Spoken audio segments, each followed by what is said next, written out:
Good evening, ladies and gentlemen, and welcome to the first episode of Abstract Culture, a series that will dig deep into human artistic expression and various cultural phenomena. For today's episode, we have something very special. Let me introduce you, Monsieur Gaspar Noé and cinematic subjectivity in Enter the Void. Let's take a look at two questions in particular.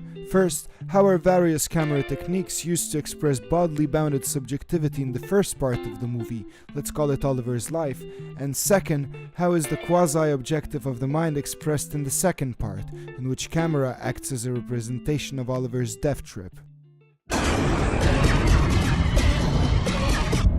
The movie begins with a static shot of the enter sign. The camera pans towards a plane in the sky, a blink. Oscar's dusty voice. Hey. Hey, Linda. Come here. Gaspar Noé presents us with remarkable first-person narration techniques, allowing us to perceive Oscar's perception itself. Shaky camera shows glimpses of Oscar's own body. After smoking the pipe, both we and Oscar trip out on some of the heaviest cinematic psychedelics.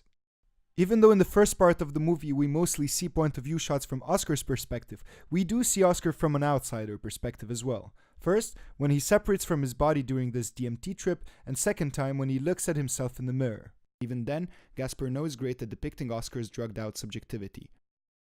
The movie follows in a similar first-person manner. Oscar meets Alex. Alex introduces him to the Tibetan Book of Death, and with a bag full of pills, the two head towards their own void. Oscar was supposed to meet a friend. What? Sorry. Shit. He tries to get rid of pills, but the toilet does not flush. Guys, we're gonna shoot! You don't leave, I'll shoot! What do you want me to do?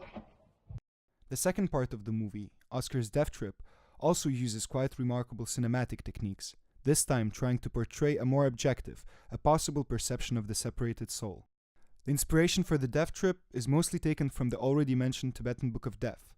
For 49 days, a soul that did not reach enlightenment travels through various layers of one's own being. Oscar's soul is separating from his body. The camera starts to follow, action revolving around his dead body, and goes on to follow the behavior of his friend, Alex. From now on, the camera is free from Oscar's body and can travel freely through space and time.